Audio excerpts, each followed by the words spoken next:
Next topic है Bohr explanations of spectral series of hydrogen atom का second point Balmer series भी, ठीक है। लिखिए इसके अंदर, लिखो in Balmer series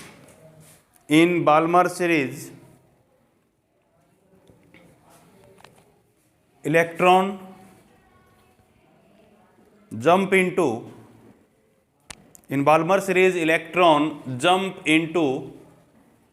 second energy level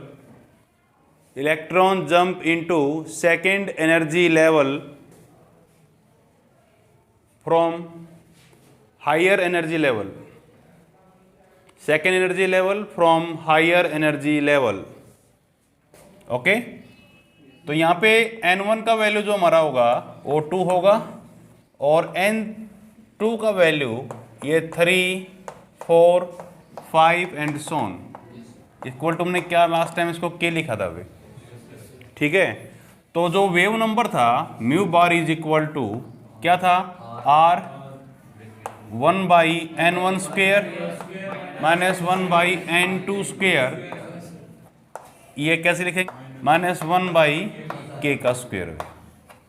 के का वैल्यू वेरी करेगा, जिसका भी आपको निकाल। लिखिए Balmer series lie in the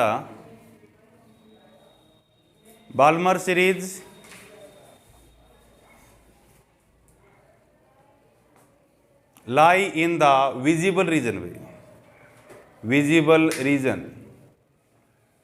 Balmer series lie in the visible region. Balmer series किस रीजन में लाई करती है, विजिबल रीजन के अंदर लाई करती है। नेक्स्ट है पास्टन सीरीज, लिखिए इसमें in Paschen series electron jump into third energy level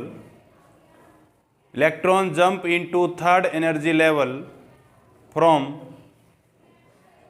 higher energy level, third energy level from higher energy level, electron jump into third energy level from higher energy level. तो इसमें n1 का value जो होगा वो 3 होगा और n2 का value more then 3, 4, 5 and सोन के तक ये मान सकते हैं उसको। तो म्यू बार जो वेव नंबर है पास्टन सीरीज का, इट इज r 1/3 का स्क्वेयर माइनस 1/k का स्क्वेयर, ठीक है।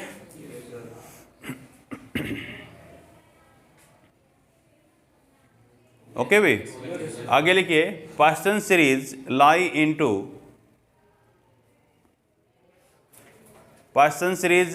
इनटू इंफ्रारेड रीजन, लिखिए in Brackett series electron jump into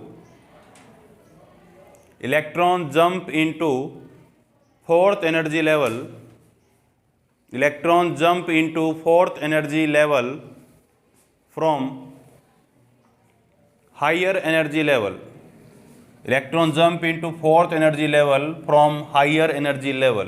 तो इसमें n1 का वैल्यू जो होगा वो 4 होगा और n2 का value more than 4, it is 5, 6 and so on भी, ओके। तो म्यू बार इसके लिए कितना होगा, mu bar is equal to r 1/4 का स्क्वेयर माइनस 1/k का स्क्वेयर भी, यस और नो। k का वैल्यू वेरी करेगा मोर देन 4। अब इसका रीजन नहीं ले सकते हम लोग, ये 2 रीजन में लाई करता है, रीजन एग्जैक्टली तीनों का है बस, उनके बाद रीजन मिक्सिंग होने लग जाते हैं आपस में। तो एग्जैक्ट नेक्स्ट है भाई, फिफ्थ सीरीज है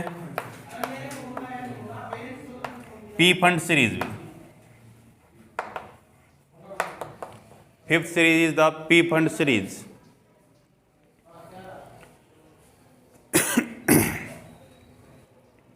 हो गया, लिखिए in Pfund series electron jump into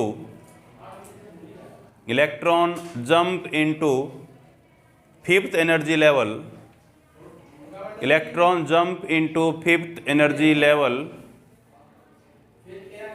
from higher energy level, electron jump into fifth energy level from higher energy level. तो इसमें n1 का वैल्यू जो है वो 5 होगा और n6, 7 एंड so on भी, ठीक है। तो म्यू बार का जो वैल्यू होगा इसका r इंटू 1/5 का स्क्वायर माइनस 1/k का स्क्वायर, सही है। तो ये आंसर होंगे अभी आपके। एक सीरीज और बनी है अभी, उसका जरूरत नहीं करने की, कर लोगे। तो हमारी फिफ्थ सीरीज का भी जो रीजन है वो मिक्सिंग में रहेगा अभी, तो हम एग्जैक्टली बताए नहीं यहाँ पे क्या रीजन रहेगा। तो हमारे मेन रीजन 3 हैं, याद रखोगे, वहाँ से एग्जाम में क्वेश्चन बन सकता है एमसीक्यूज के अंदर भी। Energy level diagram, the diagram which represent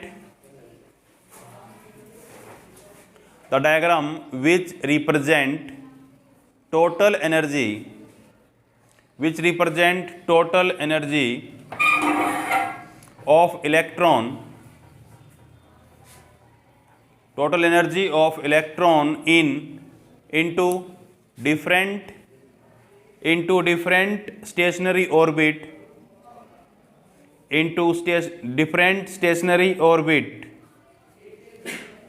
okay, is called energy level diagram.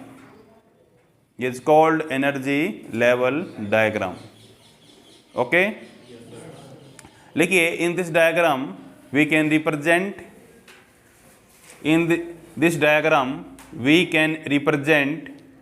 energy of electron. We can represent energy of electron in different energy level. We can represent, क्या लिखवा था मैंने, in different energy level by parallel lines भी, by parallel lines. Okay, देखिए हमारे पास topic था energy का भी। टोटल एनर्जी कितना था हमारा, E इज इक्वल टू, याद हो तो, minus 13.6 n square electron volt भी, याद है। ये हमारा एनर्जी निकाला था हम लोगों ने, minus 13.6 divide by n square electron volt. अगर फर्स्ट एनर्जी लेवल की बात करता हूँ, n1 की बात करता हूँ, तो what is the energy of first energy levels भी, तो E1 ले लो उसको, एनर्जी को कितना आएगा, n का 1 का स्क्वायर, तो it is minus 13.6 electron volt भी, ठीक है। अगर एनर्जी लेवल सेकंड यूज करते हैं, n2 ले लेते हैं इसको, ठीक है, या n को ऐसे ले लेते हैं इसको, n फर्स्ट है, n सेकंड है, यस सर नो। तो E2 कितना होगा भाई, 2 का स्क्वायर, लिख भी देते हैं एक बार, माइनस 13.6/4, यस और नो। कितना आंसर होगा, माइनस 3.4 इलेक्ट्रॉन वोल्ट, सही है। n का वैल्यू अगर 3 लें, E3 is equal to minus 13.6/9, कितना, माइनस 1.55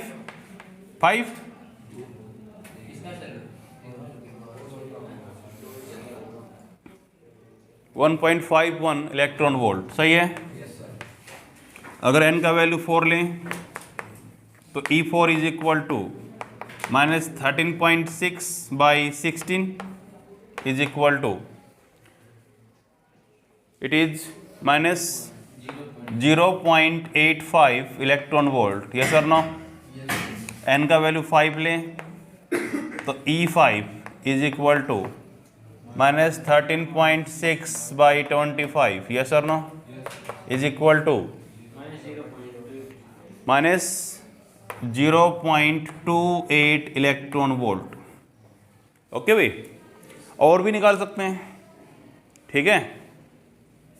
इसके बेसिस के ऊपर, एनर्जी के बेसिस के ऊपर हम डायग्राम बनाएंगे यहाँ पे,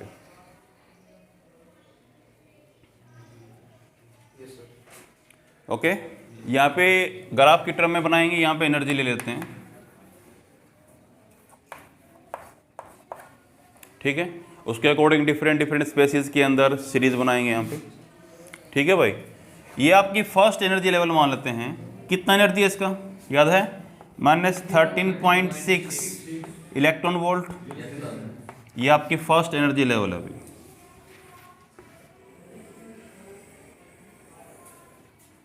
ओके, उसके बाद देखिए सेकेंड एनर्जी लेवल में बहुत गैप है अभी। फर्स्ट और सेकंड में बहुत ज़्यादा एनर्जी का क्या है, गैप। चेक करो सेकंड का वैल्यू कितना था, माइनस से 3.4 electron volt. This is the second energy level. इसको फर्स्ट मान लेता हूँ, यहाँ पे फर्स्ट ले लेता हूँ। इसका कौन सा, ये सेकेंड एनर्जी लेवल्स में। इसके बाद सेकेंड और थर्ड में कम एनर्जी गैप था।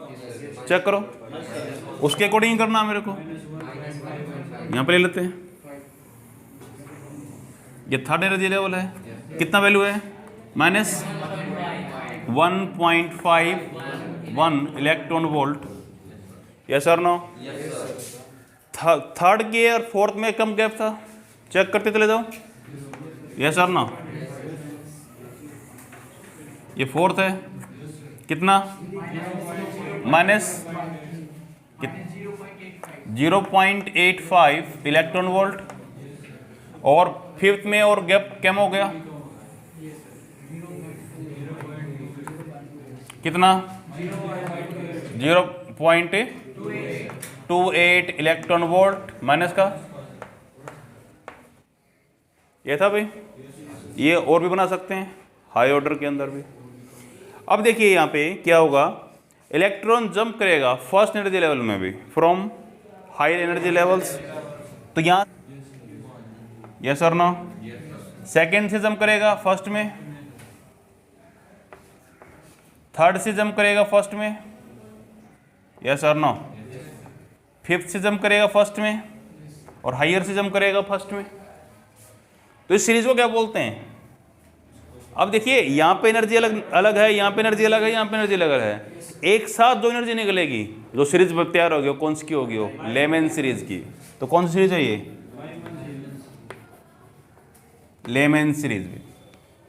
ठीक है, कर लोगे।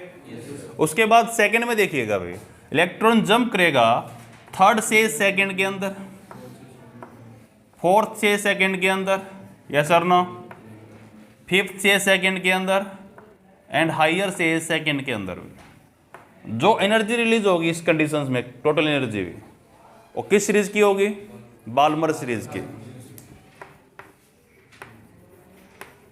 एमईआर बाल्मर सीरीज, सही है, कर लोगे, सही है। नेक्स्ट देखिए एनर्जी लेवल थर्ड पॉइंट देखिएगा अभी। फोर्थ से जंप करेगा थर्ड में, फिफ्थ से थर्ड जंप थर्ड में, हायर से थर्ड में, यस और नो। तो कौन सी सीरीज है,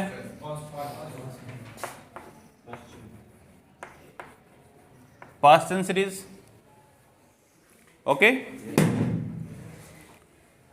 उसके बाद देखिए इलेक्ट्रॉन जंप करेगा फिफ्थ से फोर्थ में, हायर से फोर्थ में,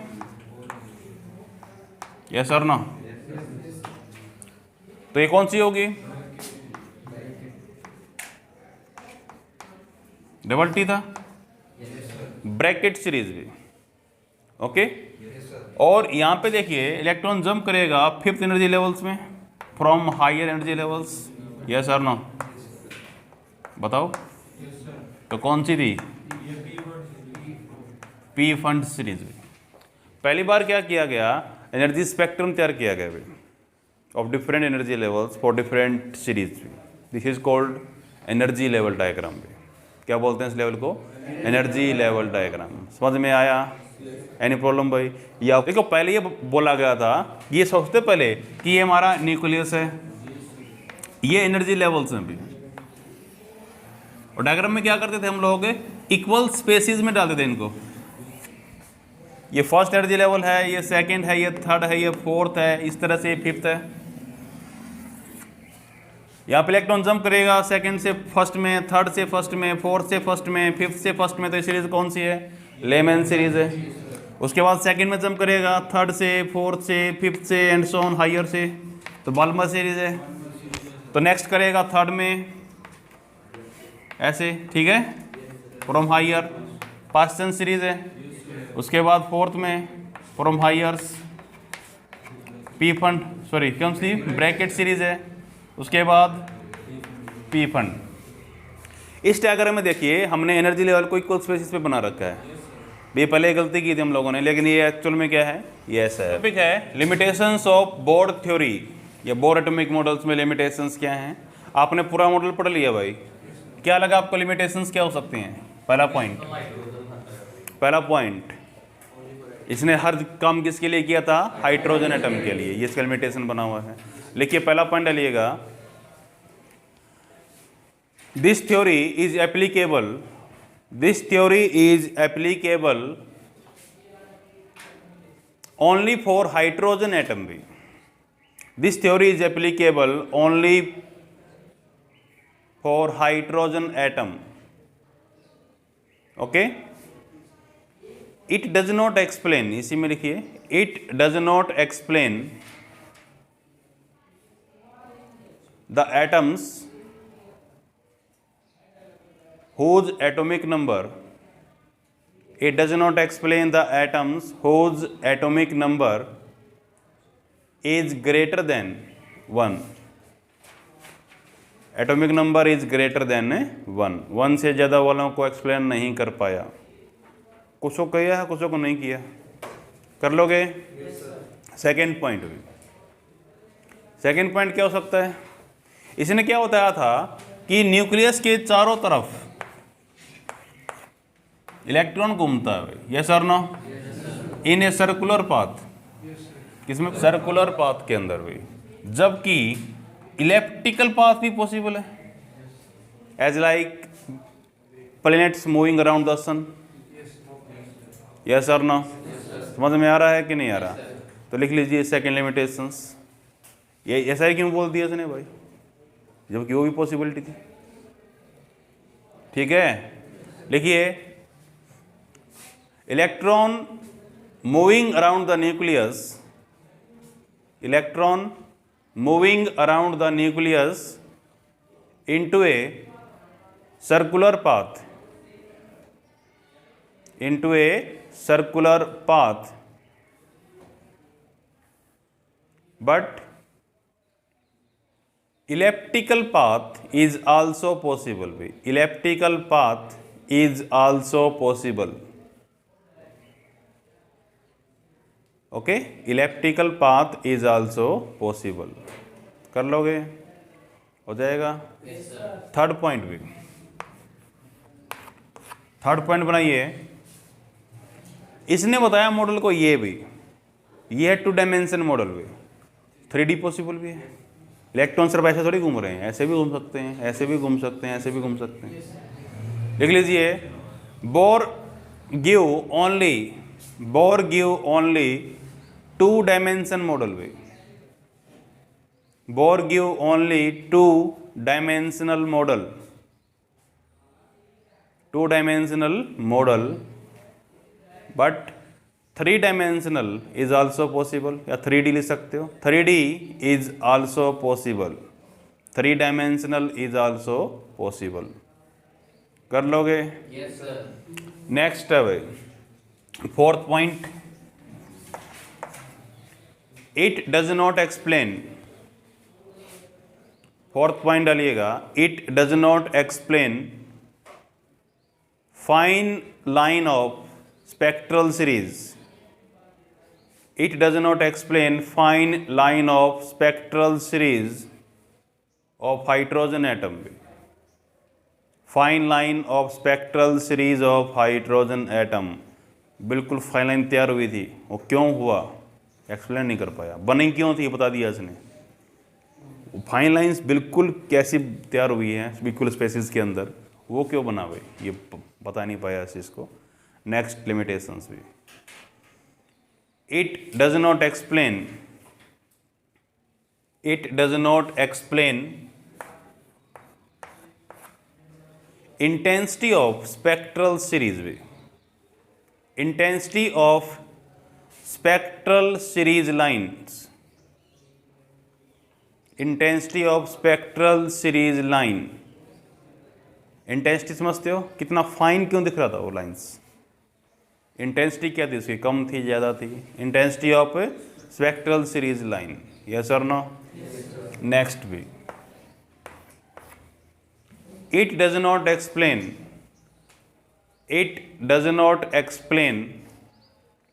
wave nature of electron. Yes or no? It does not explain wave nature of electron. Excitation and ionization potential भी लिखिए. नेक्स्ट टॉपिक है excitation and ionization potential. First point डालिएगा excitation. Excitation क्या है? लिखिए when electron take energy from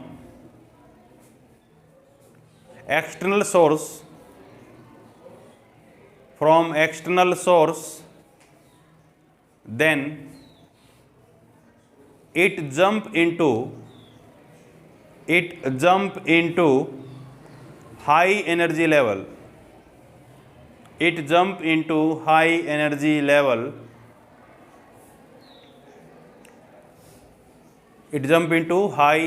level. Called excitation.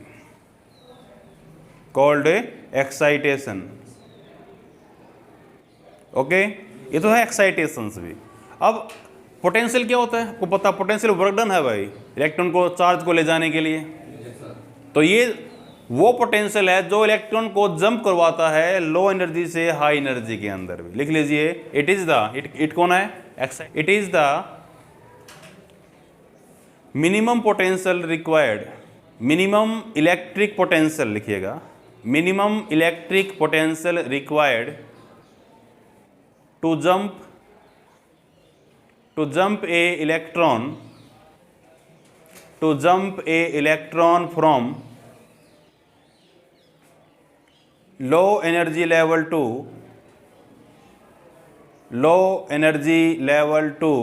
high energy level.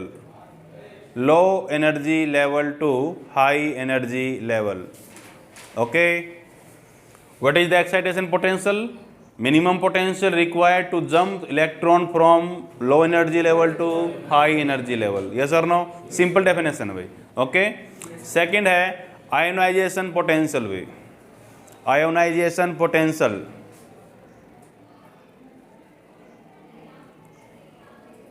Okay. आपने सुना होगा ionization energy. इलेक्ट्रॉन को एटम के आउटर सेल से ही बाहर निकालना है. आउट एनर्जी लेवल से ही क्या करना है? उसको बाहर निकालना. उसको क्या बोलते हैं हम लोग? आयोनाइजेशन एनर्जी बोलते हैं. लिख लीजिए एक बार. पहले लिखते हैं आयोनाइजेशन. पूरा लिखवा दें एक बार. लिख लीजिए आयोनाइजेशन पोटेंशियल भी को लिखिए. The potential required to remove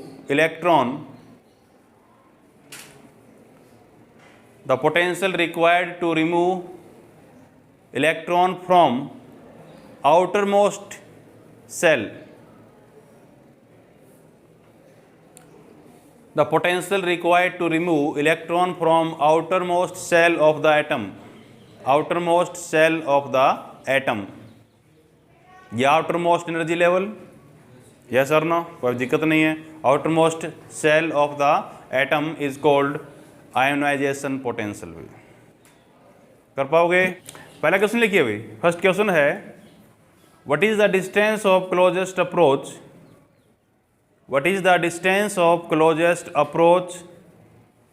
when 5 mega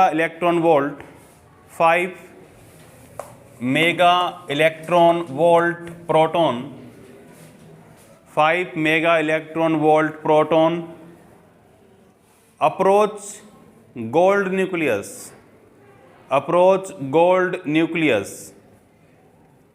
okay ठीक है. यानी क्या निकालना आपको? डिस्टेंस ऑफ क्लोजेस्ट अप्रोच यही निकालना होगा. तो ये क्या दे रखा है भाई आपको? 5 mega electron volt.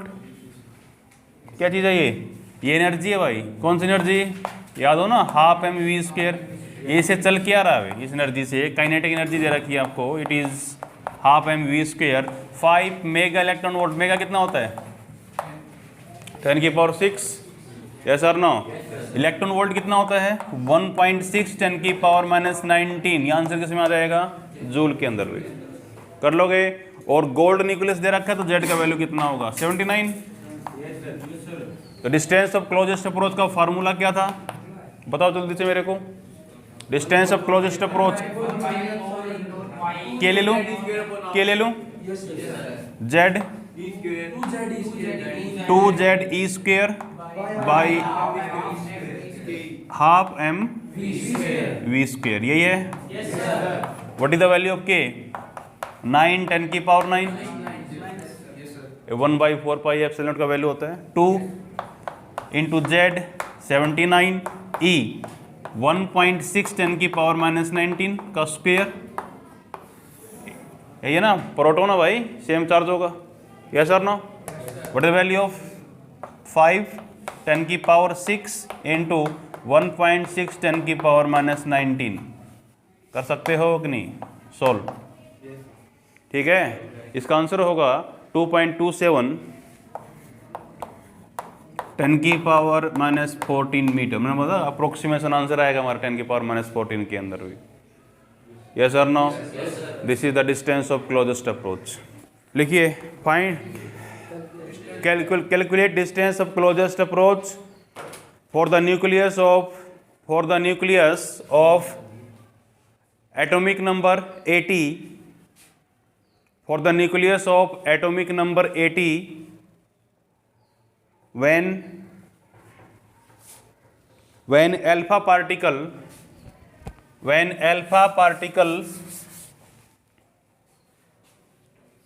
of 8 mega electron volt energy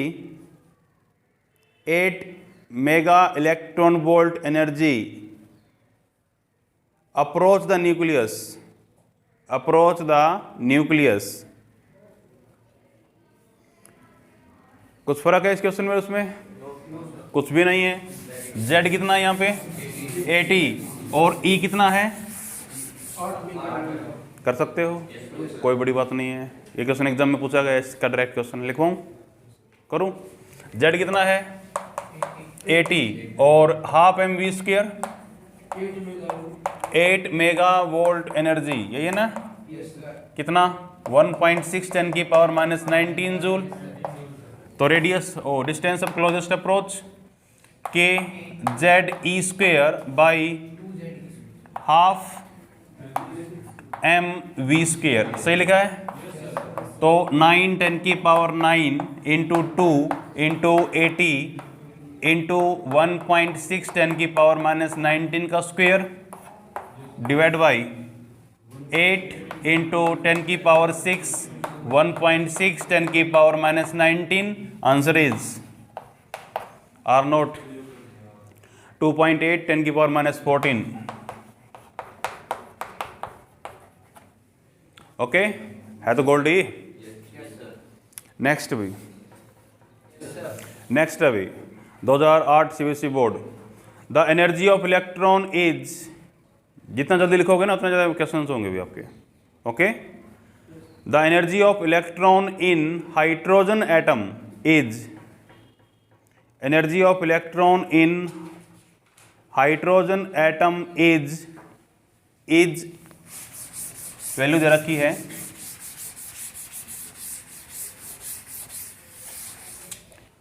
आपको पता भी है। E n is equal to minus 13.6 by N square electron volt.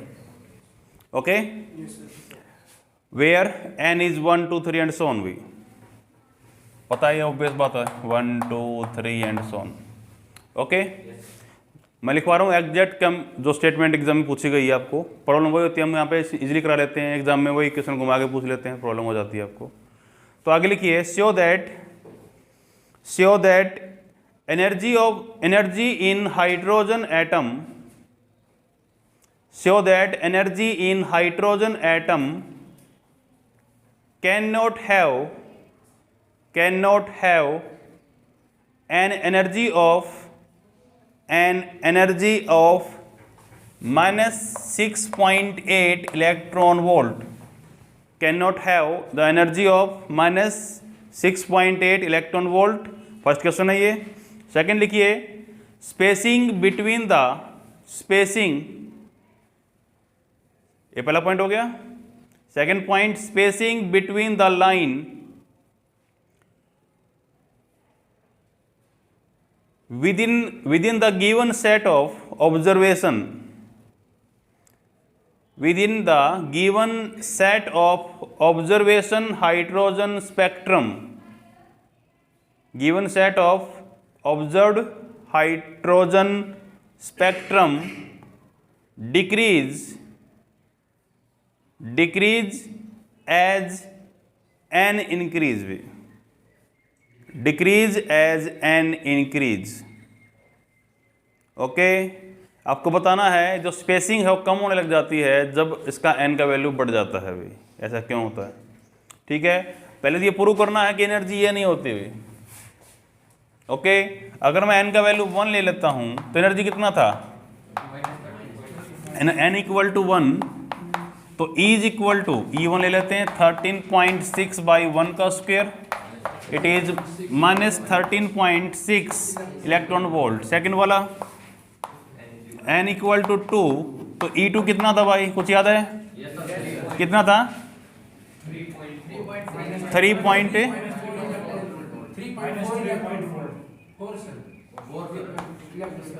ठीक है, देखिए भाई इनके बीच का एनर्जी लेवल एग्जिस्ट नहीं करता भाई। यस और नो? ये चीज़ प्रूव करती है कि पहले का एनर्जी इतना होगा, सेकंड का इतना होगा, इनके बीच का एनर्जी लेवल नहीं है हमारे पास। इलेक्ट्रॉन क्या करेगा, सेकंड से फर्स्ट में आ सकता है, बीच में नहीं रुक सकता हो, बीच एनर्जी बीच का है। समझ में आया कि नहीं आया? तो this energy does not exist way. Okay, ये एनर्जी लेवल एग्जिस्ट नहीं करता हमारे यहाँ पे। कर लोगे कि नहीं करोगे? बस सिंपल है, बताना आपको ये बताना है कि ये एग्जिस्ट नहीं कर सकता यहाँ पे। दूसरा क्या बोला गया था कि space proportional to N square. अब यहाँ पे देख सकते हो इसका वैल्यू, ये जो एनर्जी लेवल है ये पहला गैप ज़्यादा था इसमें, अब इस लगातार गैप क्या हो रहा है यहाँ पे, कम हो रहा है विद इंक्रीजिंग द नंबर्स भी एन का वैल्यू के साथ, तो रेडियस भी बढ़ रहा होगा।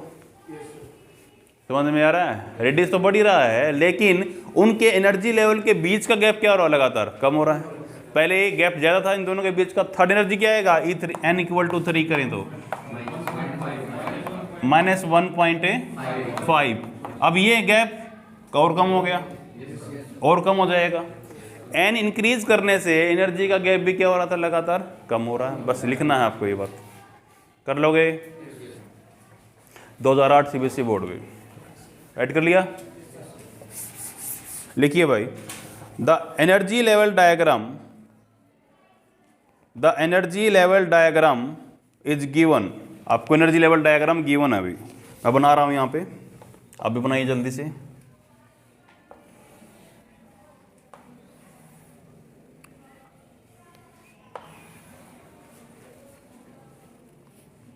ये है -13.6 electron volt, it is -3.4 electron volt, -1.5 electron volt, -0.85 electron volt. Electron jump कर रहा है यहाँ से यहाँ तक, ये D है, ये C है, ये B है, ये A है। ओके, इसमें जो डायग्राम आपको गिवन होगा, क्वेश्चन लिखिए, विच transition correspond to emission, which transition correspond to emission of spectral line, emission of spectral line of wavelength, emission of spectral line of wavelength lambda is given 102.7 nanometre भी। समझ में आया कि कुछ नहीं आया क्वेश्चन में? ठीक है, तो इसमें 4 ट्रांजिशन हो रहे हैं, एक यहाँ से जंप कर रहा है, एक यहाँ से जंप कर रहा है, बी वाला, सी वाला थर्ड से सेकंड में जा रहा है, ये वाला थर्ड से फर्स्ट में जा रहा है। समझ में आ रहा है? तो किस, पक्की बात एनर्जी एमिट करेंगे रेडिएशन की टर्म में। क्वेश्चन है कि किस ट्रांजिशन के अंदर जो एनर्जी एमिट आएगी रेडिएशन की फॉर्म में, उसका लैम्डा की वैल्यू ये होगी। समझ में आया कि नहीं आया? अच्छा क्वेश्चन है। तो क्या कर सकते हैं, देखो हम पहले इसी को लेकर चल पड़ते हैं। अगर ये इतना लैम्डा एमिट करेगा, उसका एनर्जी कितना होगा निकाल लेते हैं। तो ई कितना होगा भाई इसका? ई इज इक्वल टू लिख सकता हूँ एच म्यू, आपको पता है रेडिएशन के टर्म में आंसर आएगा सारा। और c is equal to, mu is equal to क्या ले सकते हैं, c by lambda. Putting the value of energy, h कितना होता है 6.6 10 की पावर माइनस 34, और यहाँ पे 3 10 की पावर 8, और लैम्डा की वो ना भाई नैनोमीटर दे रखा है, ये मीटर में कन्वर्ट करना पड़ेगा आपको। कितना होगा 102.7 10 की पावर माइनस 9 मीटर। 9 कर दे। इसका आंसर होगा, इसका आंसर है 12.1 इलेक्ट्रॉन वोल्ट भी। कितना आंसर होगा 12.1 इलेक्ट्रॉन वोल्ट। समझ में आता है कैसे कन्वर्ट किया होगा मैंने इलेक्ट्रॉन वोल्ट को? ये जूल में आंसर आएगा। कोई भी आंसर किस में आएगा, एक्स मान लेते हैं, एक्स जूल में आएगा भाई। और इसको डिवाइड करेंगे कितना 1.6 10 की पावर माइनस 19, क्योंकि मेरे सारे आंसर किस में है, इलेक्ट्रॉन वोल्ट में। कर लोगे? ये बात कर सकते हो नहीं कर सकते? हमारा एसआई में आंसर आएगा कन्वर्ट करना in term of electron volt, तो डिवाइड बाई 1.6 10 की power minus 19, answer is 12.1 electron volt. अब देखिए भाई किस ट्रांजिशन के अंदर इतना हो रहा है भाई। आपको देखिए पहले में देखते हैं, इसमें फोर्थ से थर्ड में जंप कर रहा है, तो कितना एनर्जी का डिफरेंस होगा इन दोनों के बीच में? कैसे करोगे? क्या इतना होगा? इतना होगा। बड़ी एनर्जी में से छोटी एनर्जी माइनस करें तो 0.85 माइनस माइनस प्लस हो जाएंगे 1.85। इन दोनों में कितना होगा? इस फर्स्ट ए में कितना होगा माइनस 0.85 प्लस क्या हो जाएगा 1.5 इलेक्ट्रॉन वोल्ट। याद है ना आपको कि E2 minus E1 is equal to H mu होता है भी। सही है कि नहीं है? कैसे में आंसर आएगा ये? कहाँ आएगा? ठीक है। उसके बाद बी और सी को देखिए, क्या आंसर गैप 12 का है इसमें? नहीं मिल रहा अभी। देखो सी में देखो क्या 12 का आंसर है? नहीं। डी में 13 में से इसमें से ये प्लस करके आंसर ये आ सकता है। तो डी में क्या होगा? डी ट्रांजिशन के अंदर क्या होगा माइनस 1.5 प्लस हो जाएगा 13.6, आंसर इज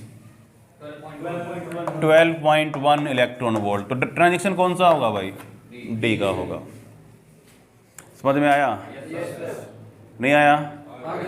एनी प्रॉब्लम भाई? नेक्स्ट क्वेश्चन है, in ground state of hydrogen atom, in ground state of hydrogen atom, ground state of hydrogen atom, it's Bohr radius is, it's Bohr radius is R is given 5.3 10 की power minus 11 metre. Bohr radius is this value.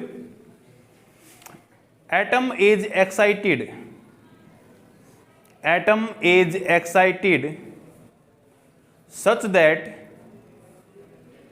atom is excited such that radius became 21.2 10 की power 11 metre. 21.2 10 की power 11 metre. Find the value of principal quantum number, find the value of principal quantum number and total number, बोल दिया total energy of atom लिखिएगा, total energy of atom in excited state। क्या समझ में आया?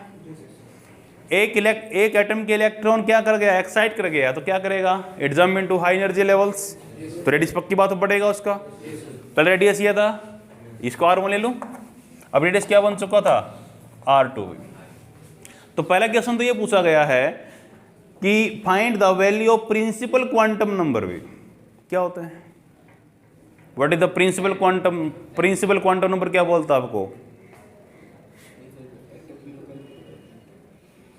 अरे N बताता है, नंबर ऑफ एनर्जी लेवल तो बताता है आपको। तो एन निकालना सीधी सी बात है अभी यहाँ पे। यस और नो? तो किस एन में जंप मारेगा ये बताना आपको।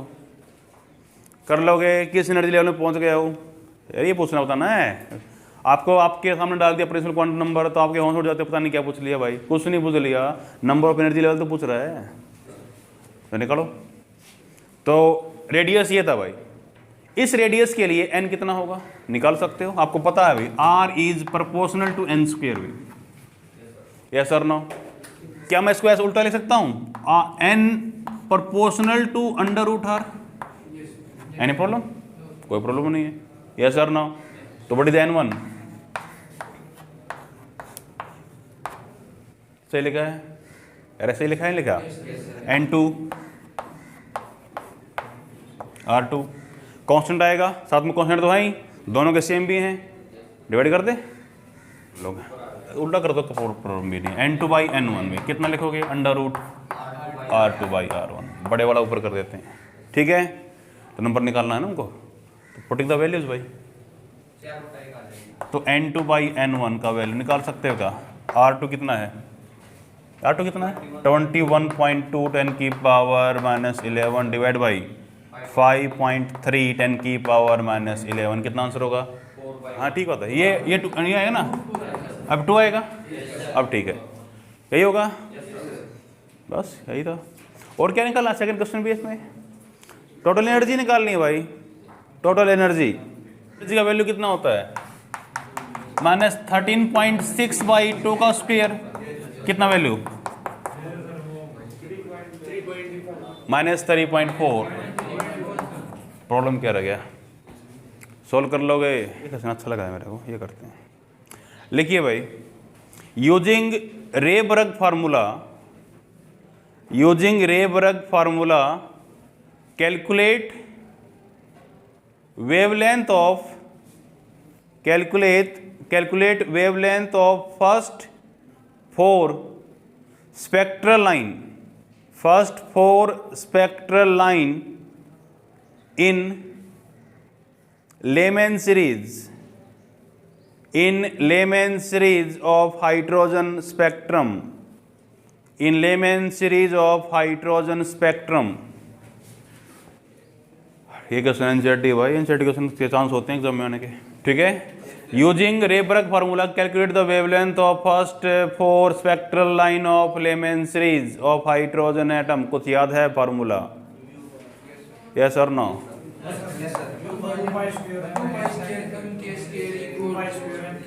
आर कर लेता हूँ, बाई यूजिंग लिख रखे हैं तो डायरेक्ट कर लेते हैं, are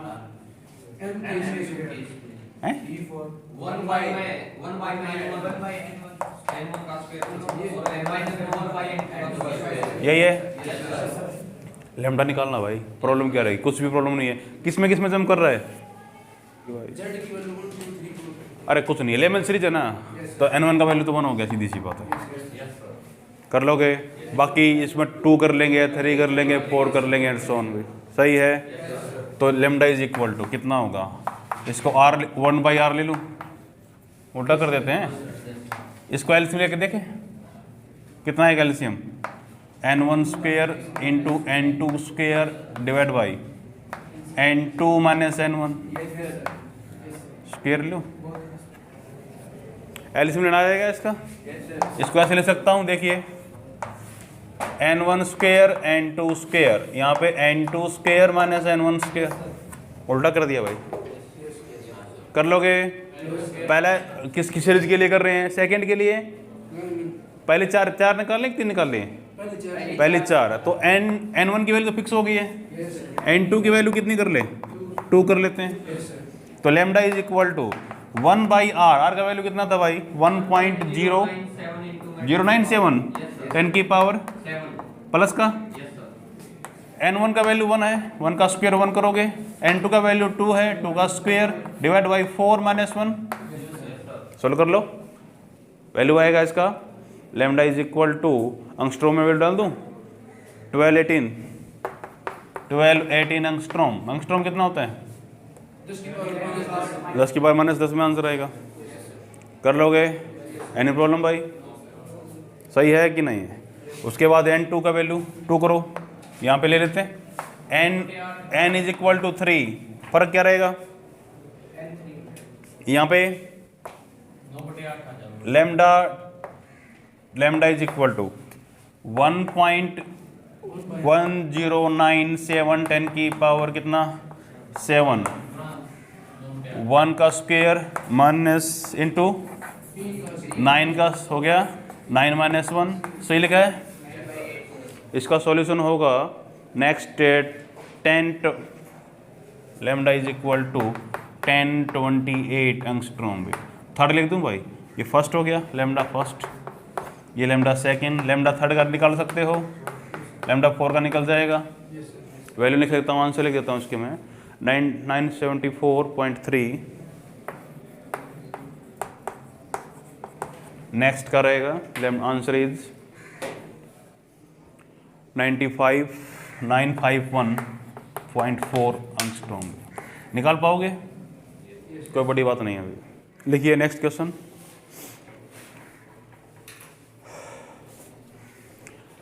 which level of doubly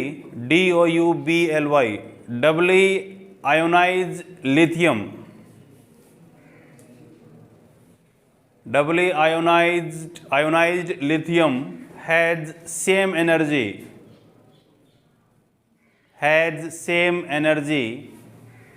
as the ground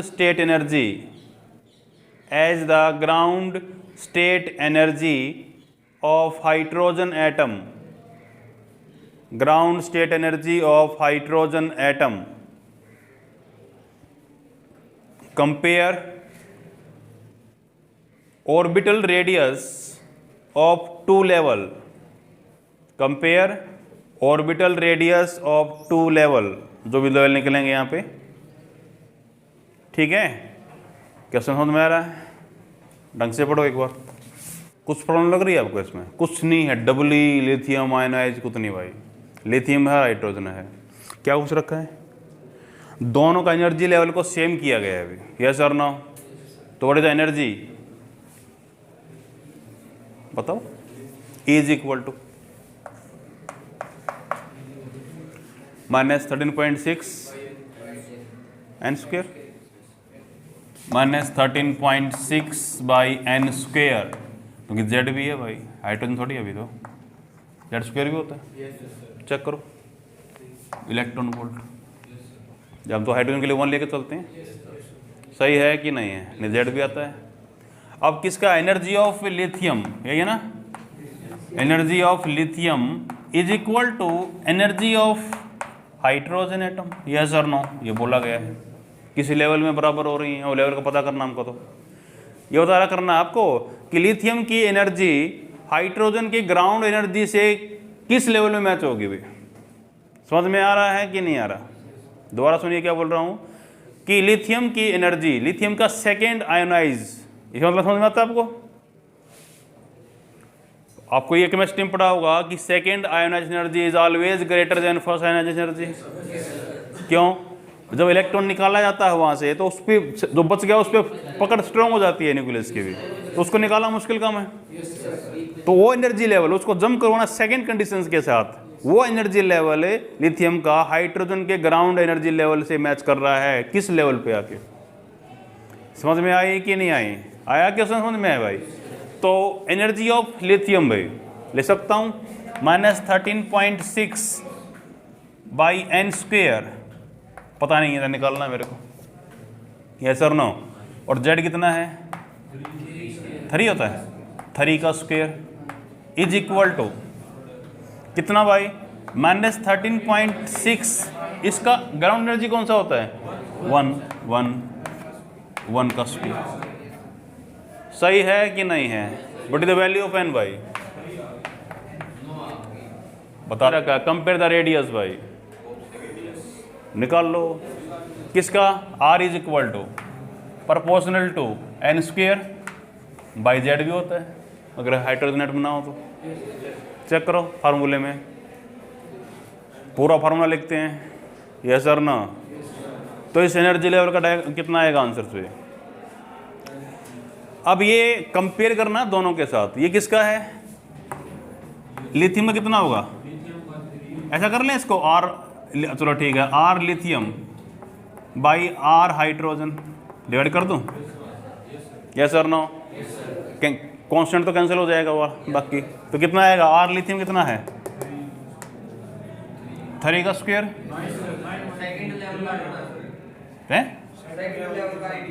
level आ गया मेरे पास N3, N का वैल्यू 3 आ चुका है।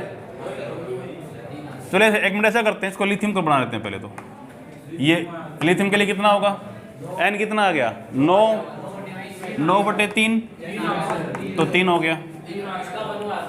और इसका हाइड्रोजन कितना हुआ 1 का स्क्वायर बाई 1, इट इज 1।